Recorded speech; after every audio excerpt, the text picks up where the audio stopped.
বোনাই বোনাই গো ডাকবো, দুলা ভাই গো ডাকবো, এখানে বসো না। আমি বলবো তোর না ভাল লাগলি কেটে বল। এটা রসুলের মেম্বার, নবীর জান্নাতের বাগান, তোর বাপের দাদাগিরি নয়। যে রসুলের মহাব্বতে আজকের বসেছেন, আগিয়ে চলেন সেই নবীর উপরে, যিনি বিশ্ব নবী, বিশ্ব রবি, বিশ্ব প্রফেসর, বিশ্ব প্রিন্সিপাল, প্রেম ও করুণার মুক্ত ছবি, আহাদারে মদিনা, দুলহায়ে মদিনা, ইমামুল মুরসালিন, খাতামান নবিয়িন, শাফিয়ে মুজনাবিন, মুফাক্কারে মওজুদান, জনমন ধন্য, জগজনমন্য, বিশ্ব বরেণ্য, সোনাম ধন্য, মা মেনার নয়নমণি, মা হালিমার হৃদয় সমূহ, মা খাদিজার প্রিয়তম। আরে যে নবী হ্যাঁ বললে হালাল হয়, সুবহানাল্লাহ বলবেন। আমার উপরে রাগ করছেন নাকি? একটু ভালোবাসা দিয়ে সুবহানাল্লাহ বলবেন, একটু ঝেড়ে সুবহানাল্লাহ বলবেন। আমার নবী হ্যাঁ বললে, কথা বলুন, হ্যাঁ বললে হালাল হয়। আমার হাবিব না বললে হারাম হয়। আমার রাসূলুল্লাহ আঙ্গুল ইশারা করলে আসমানের চাঁদ দুটুকরো হয়ে যায়। আমার হাবিবুল্লাহ পা বাড়ালে খোদার আরশ আজিমে পৌঁছে যায়। সুবহানাল্লাহ বলেন। আরে যে নবী হাসিলে জান্নাত শোভা পায়, যে নবী কাঁদিলে জাহান্নাম ভয় পায়। যার দয়াময় করুণার অবতার, শান্তির মুক্ত পথিক, নারী আন্দোলনের অগ্রদূত, কালো মানুষের মুক্ত সূর্য, উম্মতের কান্ডারি, আব্দুল্লাহর বেটা, মদিনার কামলিওয়ালা নবী, আমেনার নয়নের মণি, নয়নের পুতুলি, আম্মা জান আমেনার রক্তপিণ্ড, আম্মা জান আমেনার রক্তে জিগার নবী মুহাম্মদুর রাসূলুল্লাহ। সকলে বলুন সাল্লাল্লাহু আলাইহি ওয়াসাল্লাম। তানার উপরে অসংখ্য দরুদ ও সালাম বর্ষিত বা নিবেদিত হোক। আমরা সকলে পড়ছি আল্লাহুম্মা আমিন। এই নবীর দরুদের উপরে এখানে আমি একটা নোকতা তুলি। আমরা হানাফি মাযহাবের লোক 4 রাকাত নামাজ পড়ছে, 2 রাকাতে আত্তাহিয়াতুতে বসেছে। বসে যদি কেউ তাশাহুদের পরে যদি বলে আল্লাহুম্মা সাল্লি আলা, এই পর্যন্ত ঠিক আছে। যদি মুহাম্মদ বলে ফেলে আল্লাহুম্মা সাল্লি আলা মুহাম্মদ, মুহাম্মদ বলে ফেললো, তার উপরে সেজদা করা ওয়াজিব। সেজদার বাংলা মানে হলো কান মোলা। আল্লাহ ভুল করেছি, মাফ করে দে। আল্লাহুম্মা সাল্লি আলা পর্যন্ত যদি আপনার মনে থাকে উঠে দাঁড়ান, আর যেই মুহাম্মদ বলে ফেলবেন আপনার উপরে সিজদা হয়ে যাবে। ইমামে আজম, 4 ইমামের বড় ইমাম, ইমাম আবু হানিফা রাহমাতুল্লাহ আলাইহির মত, বিশ্ব নবী, आखिरी जमानार पैगम्बर, जन्नतेर बादशाह, दोनों जहानेर दुल्हा, आमीनार लाल, खुदा का पुतला, मदीना वाला नबी मुहम्मद रसूलुल्लाह रात्रे स्वप्नेर माध्यमे आबू हानिफार काछे हाजिर। आय आबू हानिफा, जे आमार नामे दरुद पड़लो 2 राकाते भूले गिये तार उपरे तुमी सिजदा वाजिब करे दिले, শুনলে পাগল হয়ে যাবে। ইমাম আবু হানিফা রাহমাতুল্লাহ আলাইহি উত্তর দিচ্ছেন, ইয়া রাসূলুল্লাহ, ইয়া হাবিবাল্লাহ নবী, আমি সিজদাটা এই কারণে বাধ্যতামূলক করলাম, আমার নবীর নামে দরুদ পড়া ভালো, কিন্তু নবীর নামে ও তো ভুলে দরুদ পড়ছে, ভুল করে ফাউল করছে। আমার নবীর নামটা নেবে ভুলে, যে নামের সঙ্গে আল্লাহর নাম জোড়া, যে নামটা আল্লাহর আরশ আজিমে লেখা, সেই নাম ভুল করে নেবার কারণে আমি ওর উপরে সিজদা চাপিয়েছি। সুবহানাল্লাহ বলেন। সেই নবীর মর্যাদা আছে না নাই? জোরে বলেন, ইজ্জত আছে না নাই? সেই নবীর উপরে অসংখ্য দরুদ ও সালাম বর্ষিত বা নিবেদিত হোক। আমরা সকলে আরো একবার বলি আল্লাহুম্মা আমিন।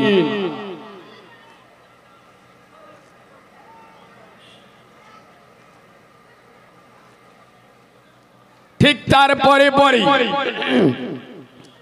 আজকেকার জলসার সদ্য সম্মানিত, নির্বাচিত, স্মরণীয়, বরণীয়, মাননীয়, সম্মানিত, সুনামধন্য আজকের জলসার যোগ্য সভাপতি, আমার সামনে বসা দিনদার, পরেশগার, জ্ঞানী, গুণী, বুদ্ধিজীবী, বিচক্ষণ আমার পিয়ারা হাবিবে, পিয়ারা উম্মতে মুহাম্মাদি সাল্লাল্লাহু আলাইহি ওয়াসাল্লাম, পর্দার অন্তর আড়ালে আমার লজ্জাপতি, শীতলপতি, অজ্ঞপতি, সবর কারণী, ধৈর্য ধারণী, ধার্মিকা, আল্লাহওয়ালা, আল্লাহ বিরু, খোদা বিরু আমার সোনামণি মা ও বোনেরা, যতক্ষণ কথা বলবো আল্লাহ যেন বক্তা এবং শ্রোতা উভয়কে আমল করার তৌফিক দান করেন। এখানে বলতে হয় আল্লাহুম্মা আমিন। কেন আব্বা? সোনার নাম ঈমান নয়, জানার নাম ঈমান নয়, মানার নাম হলো, জোরে বলো, ঈমান। কিন্তু বর্তমান মুসলিম জাতি শোনে বেশি, মানে মানে ওই জন্য আমি প্রায় জলসায় বলে আসি, আজও বলছি, শোনার জানার নাম যদি ঈমান হতো, জলসা শোনা আর কোরআন শোনার নাম যদি ঈমানদার হতো, পৃথিবীর সব থেকে বড় ঈমানদারের নাম হলো আবু জেহেল। শোনার জানার নাম যদি ঈমান হতো, পৃথিবীর সব থেকে বড় ঈমানদারের নাম হলো আবু লাহাব। আবু লাহাব, আবু জেহেল 100% জানতো মুহাম্মদ সাল্লাল্লাহু আলাইহি ওয়াসাল্লাম আল্লাহর নবী, মানতো? কথা বলে না, মানতো না। আমি মুসলমানের ছানা, আমিও জানি নামাজ না পড়লে গুনাহ হবে, রোজা না করলে গুনাহ হবে, বাম্মার ভাত না দিলে গুনাহ হবে, মানি না। আবু জেহেল, আবু লাহাব আর আমার মধ্যে পার্থক্য আছে। শোনেন, যেই নবীর মোহাব্বতে আজকের এখানে জমা হয়েছেন, কসম খোদার করে আমি কারিমুল্লাহ বলি, সেই নবীর আদর্শ যদি মুসলমানদের আদর্শ হতো, মুহাম্মদ সাল্লাল্লাহু আলাইহি ওয়াসাল্লামের আখলাক যদি মুসলমানদের আখলাক হতো, সারা বাংলা নয়, সারা ভারতবর্ষ নয়, সারা পৃথিবীতে কোনো জাতি ছিল না, কোনো নেতা ছিল না, কোনো নেত্রী ছিল না মুসলমানদের গায়ে একটা কাঁটার আঁচল লাগাবে। আজ মুসলমান নবীর ওয়াজ শোনে, নবীর জীবনী শোনে, জলসায় বসে চোখের পানি ঝরায়, কিন্তু নবীর জীবন থেকে শিক্ষা নেয় না, নবীর জীবনটা নিজের জীবনীতে মিল খায় না। মৌলবীরা এসে ওয়াজ করে গেল, বড় পীর আব্দুল কাদের জিলানী রহমাতুল্লাহ আলাইহি মায়ের পেট থেকে 19 পারা কোরআনে হাফেজ হয়ে বেরোলো, সোতা সুবহানাল্লাহ বলে স্টেজ ফাটিয়ে দিল। আরে হতভাগা মুসলমান, বড় পীর সাহেবের মা 19 পারা কোরআনে হাফেজ ছিল, পেটে বাচ্চা নিয়ে কোরআন তেলাওয়াত করত, কোলে বাচ্চা নিয়ে কোরআন পড়তো, ছেলে 19 পারা কোরআনে হাফেজ হলো। বড় পীর সাহেবের ওয়াজ করার লোক আসে বলে লোক জানছে বড় পীর সাহেব বাচ্চা বয়সে 19 পারা কোরআনে হাফেজ।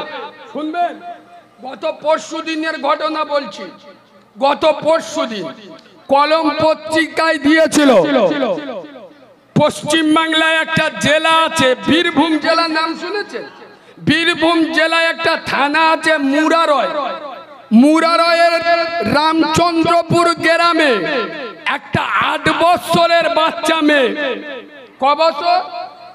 8 বছরের বাচ্চা মেয়ে 15 মাসে মানে 12 আর 3 15, 1 বছর 3 মাসে কোন মাদ্রাসায় গিয়ে নয়, মায়ের কাছে আল্লাহর কোরআনে হাফেজ হয়েছে। সুবহানাল্লাহ বলেন।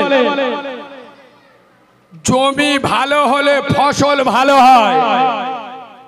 এই বাচ্চা মেয়ে মাত্র 8 বছর বয়স, মায়ের কাছে 1 বছর 3 মাসে কোরআন মুখস্থ করে নিল। আর এর মা একজন কোরআনে হাফেজা, ওর মা নিজে একজন হাফেজা কোরআন। জমি ভালো, ফসল ভালো হয়েছে, মা হাফেজা, বাপ মুফতি সাহেব। মেয়ে 8 বছরের বয়সে 1 বছর 3 মাসে কোরআন মুখস্থ করে, কারণ জমি ভালো ছিল, ফসল ভালো হয়ে। আর আমাদের মেয়েরা, যে সমস্ত মেয়েরা পার্কে যায়, নির্জন রাস্তায় নিজের জমিকে নষ্ট করে দেয়, ওর পেটে নুসরাত জাহান তৈরি হয়, পার্থ চ্যাটার্জি তৈরি হয়, আসাদুদ্দিন ওইসি তৈরি হয় না। আরে ইমানদার তৈরি হতে গেলে, আল্লাহ ওয়ালা তৈরি হতে গেলে জমি ভালো হতে হয়। আপনি কি ভাবছেন 1 বছর 3 মাসে মানে কপিসটাকে সবক দিতে বুঝতে পারছেন? আমি মনে করি বাংলা নয়, ভারতের সব থেকে বড় স্কলার, ভারতের সব থেকে বড় মেধাবী ছাত্রী মাত্র 8 বছর বয়সে 1 বছর 3 মাসে পবিত্র কোরআন, গ্রন্থমুগুর কোরআন, কোরআনুল হাকিমের 30টা পারা, 6666টা আয়াত, 30 পারা কোরআন মুখস্থ করে সারা বাংলা নয়, সারা ভারতবর্ষ নয়, সারা পৃথিবীকে অবাক করে দিয়েছে মাত্র 8 বছরের একজন মেয়ে। আদর্শ তৈরি করো। এরা অরিজিনাল বড় পীর আব্দুল কাদের জিলানীর ভালোবাসে, এরাই প্রকৃত আব্দুল কাদের জিলানীর, আব্দুল কাদের জিলানী রাহমাতুল্লাহ রায়ের ইতিহাস শুনে শুধু সুবহানাল্লাহ বলে আর ঘরে গিয়ে করিম সারা রাত ওয়াজ শুনে ঘরে যে কায়দায় শুয়েছে, করিম খাটের ওপর, লুঙ্গি খাটের নিচে, তাহলে এশার নামাজও পড়ে না, ফজরের নামাজও পড়ে না, জলসায় বসে দেখো না, সব আল্লাহর ওলি বসে। আমার কথা গায়ে লাগবে, আমি বলছি না, আমার কথা গায়ে লাগবে, সব আল্লাহর ওলি। নবী তার উম্মতকে রেখে গেছে কোথায়? নবী তার উম্মতকে রেখে গেছে কোথায়? আজ মুসলমানের ছানারা মৌলবি বলতে দে হাঁটুতে নাভি পর্যন্ত, এটা শত ঢাকতে হবে, এটা ঢাকতে হবে, ফরজ, তরফ করা যাবে না। মুসলমানের ছানারা হাঁটু ঢাকতিকে পোঁদবেগুলো বার করে দিচ্ছে, এদিক পোঁদবেগুলো দেখা যায়, যাক এদিক হাঁটু ঢেকে বসে। আরে নবী তার উম্মতকে রেখে গেছে খোদার ঘরে, মসজিদে। আজ উম্মত মসজিদ ছেড়ে দিয়ে জলসায়, জলসা না দিলে গুনাহ হবে, ওয়াজ না শুনলে গুনাহ হবে। মুসলমানের ছানারা সারা রাত ওয়াজ শুনে ফেটিয়ে দিচ্ছে। মৌলভী সাহেব একবার সুবহানাল্লাহ বললি, 10 বার ঠিকরে উঠতে। আরে এসার নামাজ পড়েছি, ফেরেশতারা বলে টুটিটা ধরে পুকুরি চুপো চুপো চুপো, এসার নামাজ পড়ে না, জলসায় বসে সুবহানাল্লাহ বলে, ফজরের নামাজও পড়ে না। নবী তার উম্মতকে রেখে গেছে খোদার ঘরে, মসজিদে। আর আজ উম্মত মসজিদ ছেড়ে দিয়ে জলসা শুনতে, ওয়াজ শুনতে।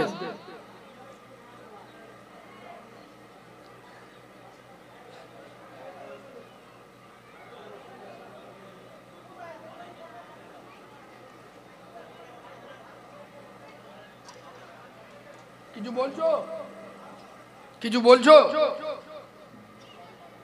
আবার কথা কি আপনাদের অসুবিধা হচ্ছে? পিছনের বাবাজিরা বলুন, অসুবিধা হচ্ছে? মুরব্বী লোক না বলে মানে ঠিক আছে, একবার তকবীর দেবো, তকবীর দেবো, সবাই বললি দেবো দেবো দেবো, কই দাও না, নারে তাকবীর। আওয়াজ সে যেন ভসকে গেছে, একটু টাইট আওয়াজ বার করেন, নারী তাকবীর। আর একটু ঝেড়ে বলেন নারী তাকবীর, নারী তাকবীর। দাদা পীরের হক সিলসিলা, দাদা পীরের হক সিলসিলা, আল কুরআনের আলো, আল হাদিসের আলো। মুসলিম আমার নাম, কোরআন আমার জান, নামাজ আমার গাড়ি, জান্নাত আমার বাড়ি। সুবহানাল্লাহ বলে। আল্লাহ আমার রব, নবী আমার সব, ইসলাম আমার ধর্ম, ইবাদাতই আমার কর্ম। এবার এমন তাকবীর দেবেন শয়তানের চোখ যেন হলুদ হয়ে যায়।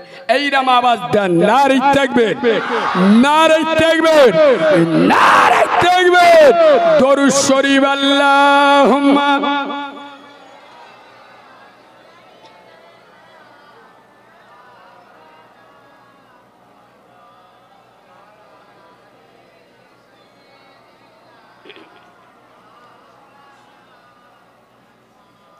আল্লাহর কোরআন বলেছেন, লাকাদ কানা লাকুম ফি রাসূলিল্লাহি উসওয়াতুন হাসানা। পৃথিবীতে যদি কোনো নেতার নেতৃত্ব মানতে হয়, আদর্শকে মেনে নিতে হয়, চরিত্রকে গ্রহণ করতে হয়, তোমরা নবী মুহাম্মদুর রাসূলুল্লাহকে মেনে নাও। নবী হলো আমাদের জন্য উত্তম আদর্শ দাতা। সুবহানাল্লাহ বলে। এই নবীর একটা ছোট্ট ইতিহাস তুলে ধরছি, আপনারা জ্ঞানী মানুষ, খুব গুরুত্ব দিয়ে শুনবেন। মদিনার পার্লামেন্টে রাসূলুল্লাহ, আচ্ছা আমার নবী শুধু নামাজ রোজা করেছে না রাসূলুল্লাহ দেশও চালিয়েছে? কথা বলুন।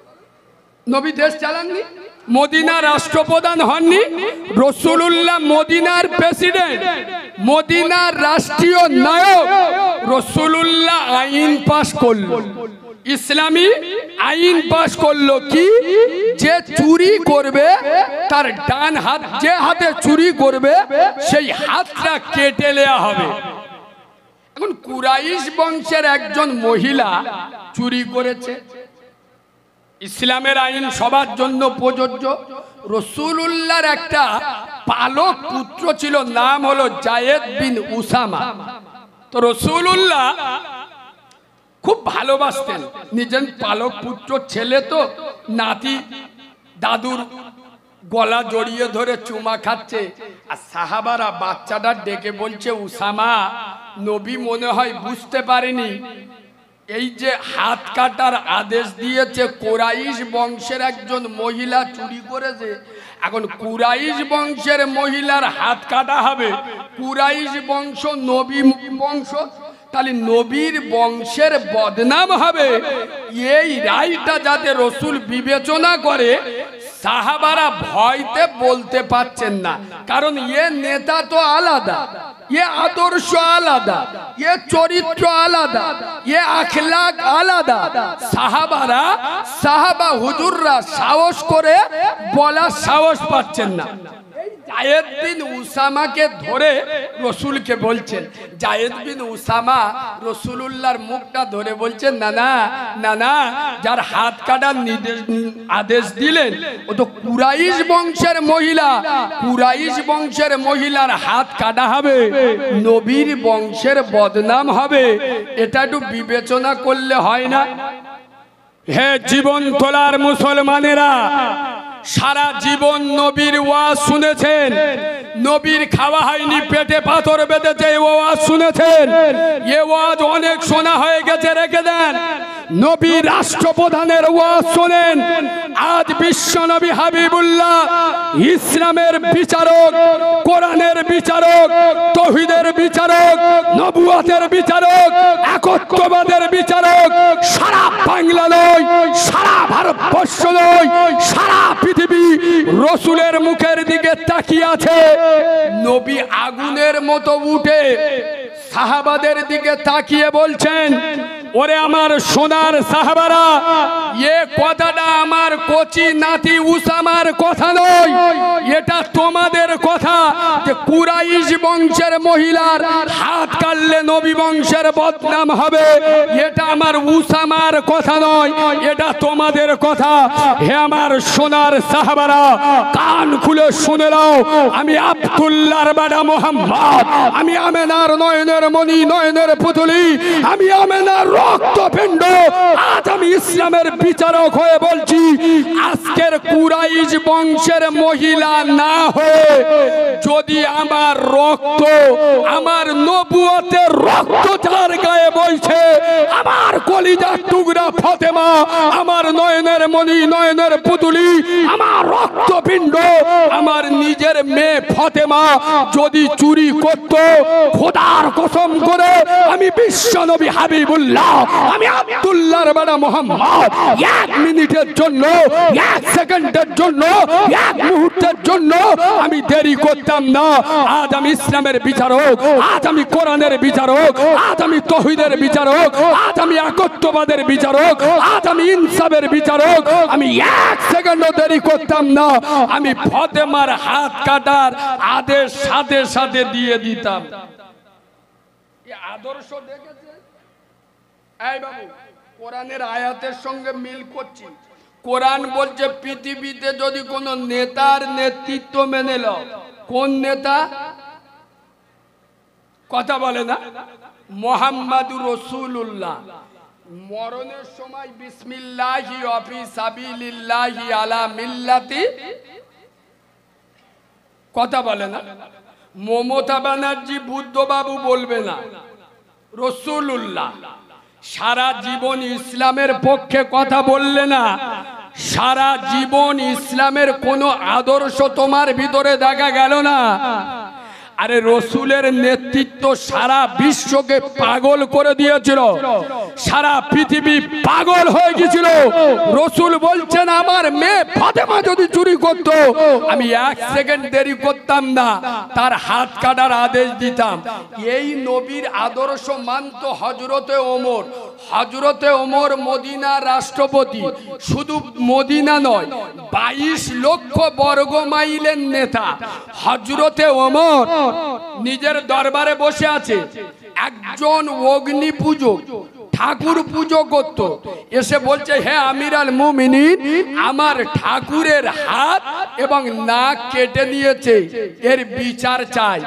হযরতে ওমর, সাইয়্যিদিনা উমর, খাত্তাবের বেটা উমর চতুর্দিকে গোয়েন্দা লাগিয়ে দিলেন, পেল না।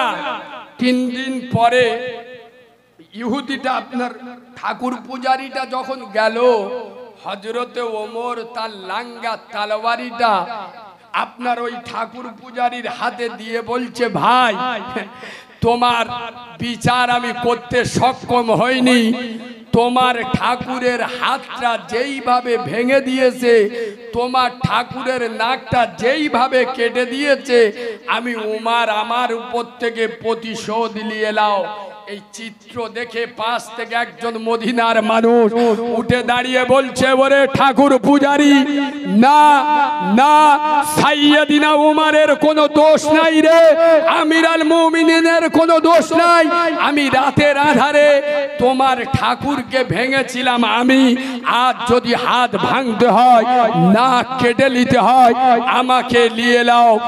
এই চিত্র দেখে সেই ঠাকুর পূজারী ইসলামের কালেমা পড়ে মুসলমান হয়ে গেল। সুবহানাল্লাহ বলে। এ আদর্শ আলাদা, এ চরিত্র আলাদা। এ ওমর বিশ্বনবীর বিশ্ববিদ্যালয়ের ট্রেনিং প্রাপ্ত সাহাবী রাসূল, যে ওমর সম্পর্কে নবী বলেছেন আজ জমিনে আমার উমর রাজি, আসমানে আমার খোদা রাজি। যে ওমর সম্পর্কে নবী বলেছে ওমর যখন কোনো মাসওয়ারা দিত, আমি রাসূলুল্লাহ ওমরের মাসওয়ারার বিরুদ্ধে যেতাম না। এই শোনেন, হযরতে ওমর ছিল একজন পৃথিবীর শ্রেষ্ঠ সন্ত্রাসী। হযরতে ওমর পৃথিবীর সন্ত্রাসীদের লিস্টি বার করলে 1 নম্বরে নাম থাকতো হযরতে ওমর। কত বড় সন্ত্রাসী হলে রাসূলুল্লাহর নবুয়তের মাথা কাটতে আসে, সেই ওমর রসুলের হাতে হাত দিয়ে ইসলাম কবুল করে কোরআনকে এমন ভাবে মেনে নিল, নবুয়তকে এমন ভাবে মেনে নিল, একত্ববাদকে এমন ভাবে গ্রহণ করলো, রসুল পৃথিবী ছেড়ে চলে যাচ্ছে আর বলে যাচ্ছে আনা খাতামান নবী লা নবিয়া বাদি ওয়ালা রাসূলা, আমার পরে কোনো নবীও আসবে না, রসুলও আসবে না। হ্যাঁ, আমার পরে যদি কেউ নবী হতো লাকানা উমর, আল্লাহ ওমরকে নবী করত। আমি বলতে চাই, হে জীবন তোলার মুসলমান, যে ওমর একজন পৃথিবীর শ্রেষ্ঠ সন্ত্রাসী ছিল, যে ওমর একজন পৃথিবীর শ্রেষ্ঠ গুন্ডা ছিল, সেই ওমর ইসলামকে এত সুন্দর করে আঁকড়ে ধরলো, কোরআন দিয়ে জীবনকে সাজালো, রসুলের আদর্শ দিয়ে নিজের দিলকে সাফ করে এমন ঈমান তৈরি করলো যার মধ্যে নবী হওয়ার মতো পাওয়ার চলে এলো, যার মধ্যে নবী হওয়ার মতো যোগ্যতা চলে এলো। সুবহানাল্লাহ বলেন। আর আমাদের বাপ দাদা 14 পুরুষ তো মুসলমান। আসলে আমি বলতে বলতে নিজেকে কন্ট্রোল করতে পারি না, কেন জানেন? এই শোনে, যে মানুষটা কালা হয়, কালা কানে কালা হয়, তার ইশারা করলে বুঝতে পারে না, পারে না, কথা বলে না। যে কালা হয়, বোবা হয়, ওর ইশারা করবেন, আপনি কি বলছেন ও বুঝে নেবে। আর যে মালগুলো কালা আর বোবার অ্যাক্টিং করে, এদের পেটও বোম মারলেও কিছু বুঝতে পারবে, কথা বলে না। যে অরিজিনাল কালা হয় তার ইশারা করলে বুঝে নেয়, আর যে কালার অ্যাক্টিং করে পেটও বোম মারলেও বুঝতে পারবি। আজ বর্তমান মুসলমানেরা এরা কালার অভিনয় করছে না, করছে না, এরা কালা নয় কিন্তু কালার অভিনয় করছে। নামাজ না পড়লে গুনাহ হবে, কে জানে না বলুন তো? এত জলসা মিলাদ যে দেন, তা মৌলবীরা এসে কি বলে? নামাজ রোজার কথা বলে তো। আমার বিভিন্ন জায়গায় বলে, কারিমুল্লাহ এত ওয়াজ করো, আর তুমি যে ভাষায় ওয়াজ করো, এ শুধু কাঁচা গালাগালি দিতে বাকি রেখো, এ ভাষা বাংলার কোনো বক্তা বলে না, তাই এত ওয়াজ করছো, মানুষ পাল্টায় না কেন? আমি বলি, মানুষ হলি তবে তো পাল্টাবে, ছাগল পাল্টায়, কথা বলে না। ছাগলের যত গায়ে মাথায় হাত বুলুন, এবার ওই পাশের বাড়ির লোক আম গাছের চারা বসে, যাস খাস, ছোলা খা, খেজুর খা, আপেল খা, কি খাবি খা, ও শালা গোলাই থেকে দড়িটা খুলে দেন, আগে গিয়ে মজা করে খাবে না, খাবিনি, কথা বলে না। আজ মসজিদের ইমামরা প্রতি সপ্তাহে শুক্রবার মসজিদে গেবজে গেবজে গালতে ধোঁয়া তুলে দিল। তবে মসজিদের কথা এলো যখন বলি, মসজিদ গুলো এখন কি জানে, মসজিদ গুলো চকচকে, কমিটি ফকফকে, ইমাম নেবে চকচকে, ইমাম নেবে হাফেজ হতে হবে, মাওলানা হতে হবে, মুফতি হতে হবে, লম্বা হতে হবে, শরীর স্বাস্থ্য ভালো হতে হবে। মাইনে কত? 4,500। এদের মাথায় বিনা মেঘে বজ্রাঘাত পড়বিনি, কথা বলে না, কথা বলে না। মোলসা, মুফতি, মুহাদ্দিস আর কমিটির লোক একক তো নামাজ পড়ে না। এই মসজিদের সভাপতি হবে কে? ইমামতি করার যোগ্যতা রাখে। ইমাম বাড়ি যাবে, সভাপতি নামাজ পড়াবে। তুই মাল সূরা ফাতিহা জানি না, তোর কোন খালু আব্বা মসজিদের মাতোয়ালি করলো রে? তুই বিয়াদব, তোর মুখে দাড়ি নাই, তুই ফাসেক, তোর বউ বন্ধন লোন, গ্রুপ লোন করে হোমরা চোমরা সেজেছ, নেতা সেজেছ, বাঁদরামি করার জায়গা পাও নাই। এটা তোর রাজনীতির পার্টি অফিস নয়, এটা আমার আল্লাহর বিশ্ব পঞ্চায়েত সমিতি। এখানে সেক্রেটারি হবে সে মুখে নবী পাকের সুন্নতি দাড়ি রেখেছে। এখানে মাতোয়ালি হবে সে 5 ওয়াক্ত নামাজ পড়েছে। ওর ঠাকুরদা মাতোয়ালি ছিল, ওর দাদু মাতোয়ালি ছিল, ওর বাপ মাতোয়ালি ছিল, এখন ও মাতোয়ালি, ও মরে গেলি ওর বেটাও মাতোয়ালি হবে। ও শালা 14 পুরুষের মসজিদ। গ্রামের লোকের জন্য দায়ী হবে। আপনারা কমিটির লোকেদের কেন কাজ দেন না? আচ্ছা, মসজিদ কমিটির কি কাজ? এরা কি করে? শুধু ওই জলসা মিলাদ আর শুক্রবার এলি নাচানাচি করবে? এদের কাজ দেন। মসজিদ কমিটির কাজ দেবেন কি? মসজিদে হিসেব থাকবে। আপনার মসজিদ মহল্লায় কতগুলো বাড়ি আছে, কটা মাটির বাড়ি, কটা ইটের বাড়ি, কজন পুরুষ বাস করে, কটা বাচ্চা বাস করে, কজন মহিলা বাস করে, কটা এতিম, কটা অনাথ, কটা বিধবা। খোদার কসম, এটা আমার রাসূলুল্লাহর আদর্শ, বিশ্ব নবীর আদর্শ। আরে জুমার দিন একটা কোটো ছেড়ে দিয়েছেন মসজিদের উন্নতির জন্য, একটা কোটো ছেড়ে দেন, ওই টাকাটা নিয়ে গ্রামের যে কটা বিধবা আছে প্রতি সপ্তাহে মসজিদ থেকে তাদের জন্য টাকা দেবে। তারা কিয়ামতের দিন যেন না বলতে পারে, আল্লাহ আমি বিধবা বলে, আমার স্বামী নাই বলে, আমার পাশে দাঁড়ানোর লোক ছিল না, মসজিদ থেকে প্রতি সপ্তাহে তার টাকা দেবে। কোন এতিম, কোন অনাথ তার বাপের অভাব যাতে না বুঝতে পারে। আমরা সারা জীবন ভর যদি ওই বন্দর লোন, গ্রুপ লোনের বিরুদ্ধে ওয়াজ করি, বন্দর লোন, গ্রুপ লোনের বিরুদ্ধে মৌল সাহেবরা আজকেরতে বলছে, আর কথা বলে না। সুদের বিরুদ্ধে মৌল সাহেবরা আজকেরতে বলছে 1% কমেছে, আর কথা বলে না।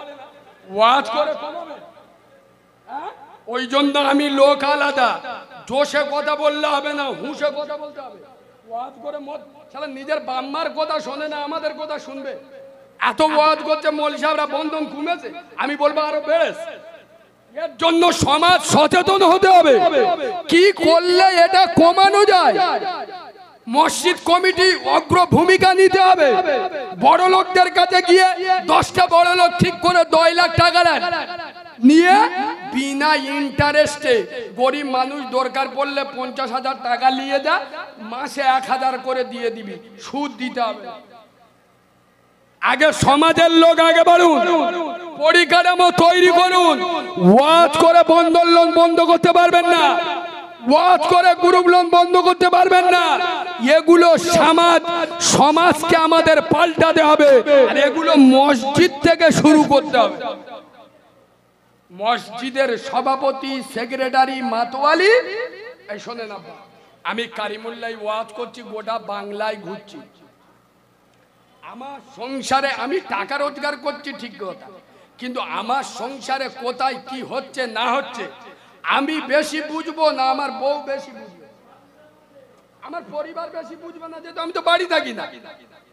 তো খোদার ঘরে কোথায় কি অসুবিধা হচ্ছে না হচ্ছে মুসল্লিগা থেকে বেশি কেউ বুঝতে পারবে। কোথায় কি কাজ লাগবে না লাগবে, শালা মুখে দাঁড়িয়ে দি, একক তো নামাজ পড়ে না, বিড়ি খাচ্ছে, গাঁজা খাচ্ছে, গ্রামে বুঝতে পারেননি, এতিম অনাথের ঝাড়া মাল তো পঞ্চায়েতের মাল খাচ্ছে, মসজিদের এড়ি সেজে বসে হয়েছে। ওর কোনো অধিকার নাই খোদার ঘরের কমিটিতে ওর জায়গা থাকা। নামাজ পড়ে এদের মসজিদের সভাপতি, সেক্রেটারি, এদের মসজিদ কমিটিতে জায়গা দেন। ও গরিব হোক, অসহায় হোক, ও মসজিদের মাতোয়ালি হবে, মসজিদের সেক্রেটারি হবে। মনে রাখবেন, মসজিদ পার্টি অফিস ভেবে ভুল করবেন না, এখানে বাঁদরামি করতে আসবেন না। এ মসজিদে জাকাতের টাকা দেয়া চলে, কথা বলে না, জাকাতের টাকা মসজিদ দেয়, ফেদরার টাকা, মানতের টাকা, এগুলো মাদ্রাসায় দেয়া হয়। মাদ্রাসায় গরিব এতিম অনাথরা থাকে, আল মসজিদে এগুলো চলে না। কেন? আল্লাহ পবিত্র, তার ঘরও পবিত্র। আরে হ্যাঁ না, আল্লাহ পবিত্র, তার ঘরও পবিত্র। তা আল্লাহ যখন পবিত্র, আল্লাহ জাকাত ফেদরার টাকা নেয় না। তোর মতো বেনামাজি দাঁড়িয়ে কলম ধুস না, তুই মালটা মসজিদের কমিটিতে জায়গা পেলি কি করে রে? তোর লজ্জা শরম নি, তোর হায়া খায়া নি, তুই নির্লজ্জ মাল, তুই দোকান কাটা মাল বলে এখন মসজিদ কমিটিতে বসে। যদি লজ্জা থাকে কাল থেকে ছেড়ে দিবি। 5 ওয়াক্ত যারা নামাজ পড়বে তারাই মসজিদ চালাবে। এই বাবু, খোদার কসম, আমার রসুল পৃথিবী ছেড়ে চলে যাচ্ছেন, আর রসুল আল্লাহকে বলছেন নবীর পরে নবী এসছে, উম্মত যখন পথভ্রষ্ট হয়েছে, উম্মত যখন বেলাইনে চলে গেছে, অন্য নবী এসে উম্মতকে সামলে নিয়েছে।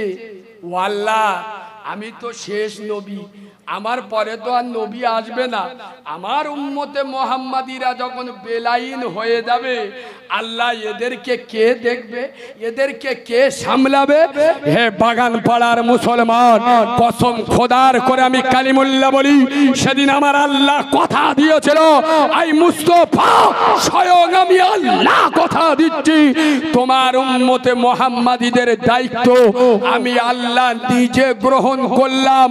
তবে শর্ত একটা, তোমার বাগান পাড়ার মুসলমানের বাচ্চারা, তোমার বাগান পাড়ার মুসলমানের যুবক জনেরা, তোমার বাগান পাড়ার মুসলমানের উম্মতে মুহাম্মাদিরা, এরা যেন দিনে 5 বার আমি আল্লাহ আমার ঘরে আমার সাথে দেখা করতে আসে।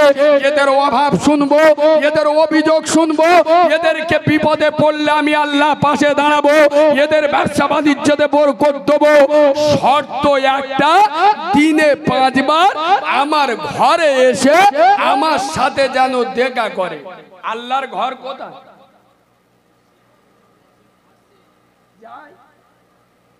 কথা বলেন।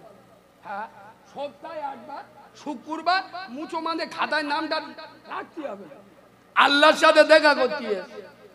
সপ্তাহে 1 বার মসজিদে যাব, বললে তো রেগে যাবে। নিজের মার ভাত দেয় না, শাউরির পালকি করলে যায়। ঘরের পাশে মসজিদ, একক তো নামাজ পড়ে না, বছরে 10 বার বউনে আজমির শরীফে যায়। ও বে করেছে 10 বছর, মোটে ছানা পানা হয়। এখন খাজা বাবার দরবারে গেছে, খাজা বাবা আল্লাহর কাছ থেকে ছানা দেবার কন্ডাক্টারই নিয়ে রেখেছে। এ গিয়ে বলবে খাজা বাবা আমার একটা 5টা বাচ্চা দাও, মানে মদ্য ছাবাল। খাজা বাবা ফস করে দিয়ে দেবে। ছি ছি ছি। আরে যার সাথে খোদার কোনো যোগাযোগ নেই, তার সাথে আমার খাজা বাবার কিসের যোগাযোগ?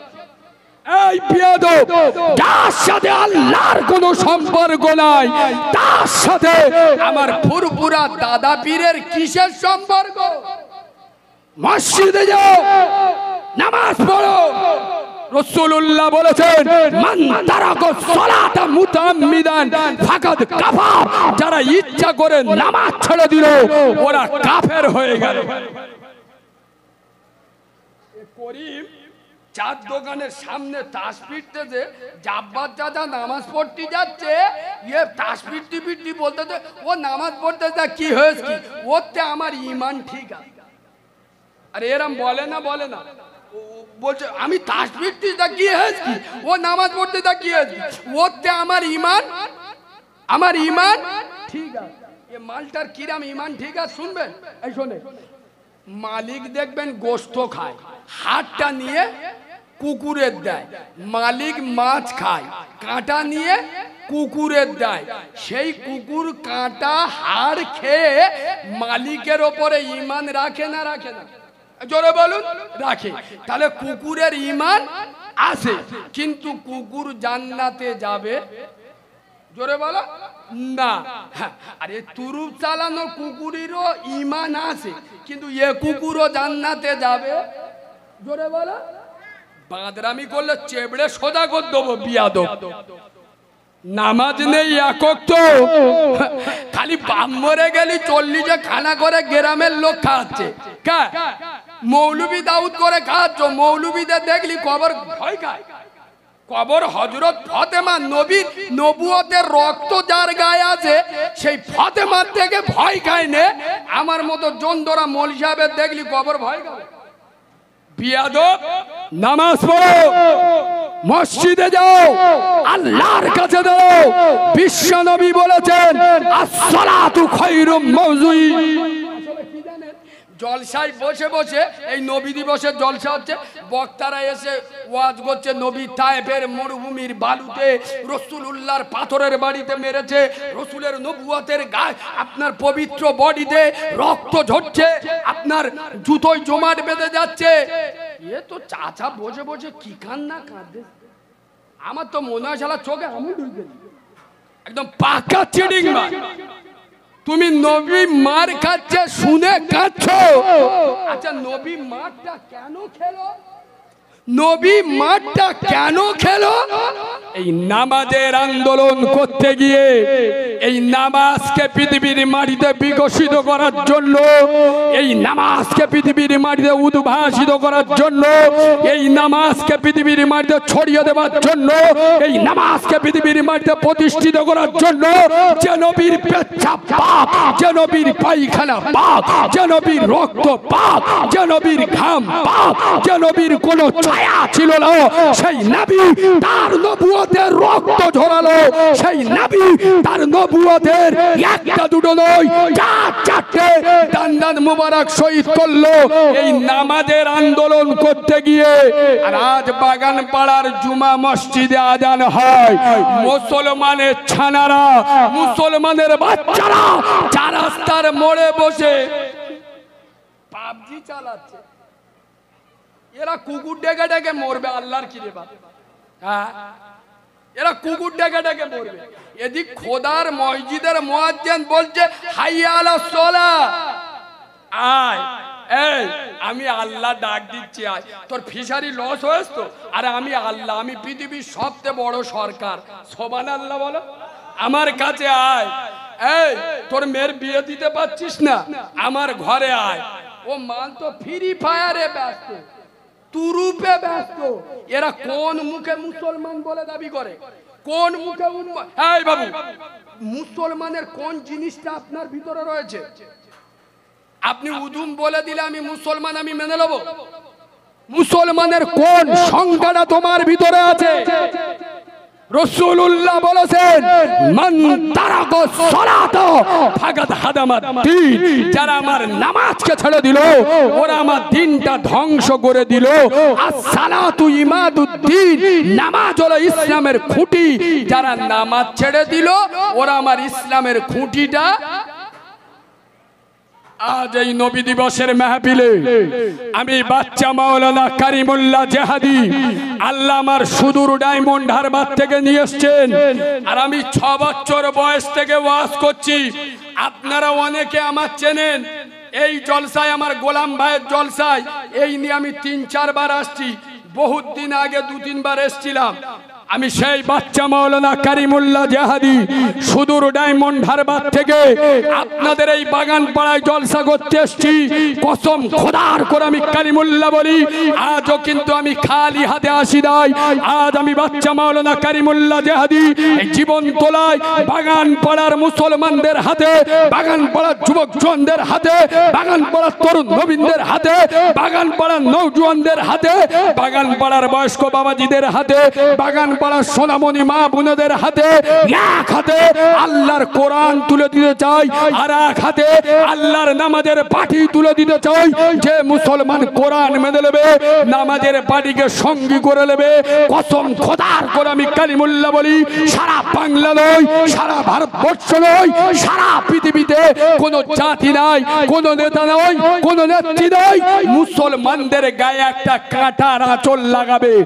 এক হাতে আল্লাহর কোরআন আর এক হাতে নামাজে। ও হুজুর, তুমি কি ওয়াজ করতো বলে দি? ঘুরে ফিরে খালি নামাজ নামাজ করতো। তুমি যে হাসান হুসেনের ঘটনাটা বলতে পারো না? তুমি ঘুরে ফিরে খালি নামাজ। ও নবী আমরা তোমার দিওয়ানা, কিন্তু আমি গরিব মানুষ তাই বন্ধন লোন ছাড়বো না, আমরা শুধু দিওয়ানা। ও নবী আমরা তোমার দিওয়ানা, মাঘ মাসে বিরাট ঠান্ডা পড়েছে তাই 1 মাস পেচাব করে পানি নেব না, আমরা খালি দিওয়ানা। গরু গোয়ালে থাকে দেখেছো, সকালবেলা ছেড়ে দেবেন, রাস্তায় দাঁড়িয়ে কল কল কল কল করে হাঁটতে। ইয়ে গরুর ছানা, ইয়ে মুসলমানের ছানা সারা রাত তো শুয়েছিল বুঝলে, উঠে গাছের পাশে এদিক ওদিক তাকানোর দরকার নেই, কল কল করে হাঁটতেছে। মেশিন এমন স্টার্ট মেরেছে 2.5 ইঞ্চি গর্ত হয়ে যাবে। এদিক বলতেছে উম্মতে মুহাম্মাদি, উম্মতে মুহাম্মাদি। পেচাব করে পানি কে নেবে? বলে আমার খালু আব্বা নেবে। শুধু দিবানা, মুখের ভালোবাসা ছাড়ে। এই শোনেন, সারা জীবন তো আপনারা সুদের ওয়াজ শুনেছেন। আর আমজদ হুজুর বেঁচে ছিল তারকেশ্বরে, আপনাদের মেরিগঞ্জে বাড়ি। উনি সুদের দারুণ দারুণ কথা বলতেন। এই শোনেন, সুদের ওয়াজ সারা জীবন শুনেছেন না? আর আমার ভাষায় একবার শুনেলাম, রাসূলুল্লাহ বলে যাচ্ছেন সুদের সব থেকে বড় গুনাহ আসলে। এই শোনেন, আমি কোরআন হাদিস বলতে বলতে মাঝে মাঝে বাস্তব যুক্তি দেবার আমার কারণ উদ্দেশ্য হলো একটা। এই শোনেন আব্বা, যে মানুষ আপনার বাপের ক্যান্সার রোগ হয়, আর ডাক্তার যদি খালি ভিটামিন ওষুধ দেয়, আগো ওর রোগ সারবে না সরবে? হয়েছে কি ক্যান্সার, আর ডাক্তার খালি ভিটামিন ওষুধ দিচ্ছে, মাথা ব্যথার মলম নে